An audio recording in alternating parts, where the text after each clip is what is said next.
फुलंब्री तालुक्यातील ग्राम मामनाबाद येथील जिल्हा परिषद शाळेतील विद्यार्थी व गावकऱ्यांनी बुधवारी दिनांक 10 जुलै रोजी गावामध्ये मुलांनी वृक्ष हातामध्ये घेऊन वृक्ष दिंडी काढली। जिल्हाधिकारी दिलीप स्वामी सर यांच्या संकल्पनेतून एक गाव 5 वड वृक्ष लागवड हा कार्यक्रम गावामध्ये राबविण्यात आला व तसेच या ठिकाणी पूर्वी गावामध्ये लावण्यात आलेल्या 72,000 वृक्षांची पाहणी सुद्धा अधिकारी वर्गाकडून करण्यात आली। तालुक्यातील मामनाबाद येथे फुलंब्री पैठण उपविभागीय अधिकारी श्रीमती बाफना मॅडम, तहसीलदार डॉक्टर कांगुळे सर, गटविकास अधिकारी मोरे साहेब, नायब तहसीलदार राऊत सर तसेच वनविभाग अधिकारी यांच्या हस्ते वृक्षरोपणाचा कार्यक्रम घेण्यात आला आणि सेवक ट्रस्ट तर्फे मागील वर्षी लावण्यात आलेल्या 72,000 वृक्षांची पाहणी सुद्धा करण्यात आली। गावकऱ्यांनी रस्त्याच्या दुतर्फा लावलेला 470 नारळाची वृक्ष बघून अधिकारी वर्ग आनंदित झाला। कार्यक्रम प्रसंगी गावाचे सरपंच रुक्मिणीबाई हावळे, ग्रामपंचायत सदस्य योगेश हावळे, ज्ञानेश्वर म्हस्के, अंकुश कापसे, कारभारी कापसे,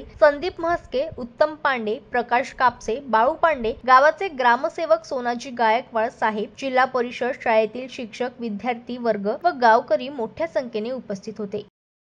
जनमत लाईव्ह न्यूज साठी छत्रपती संभाजीनगर मधून दिलीप वरघड यांची रिपोर्ट।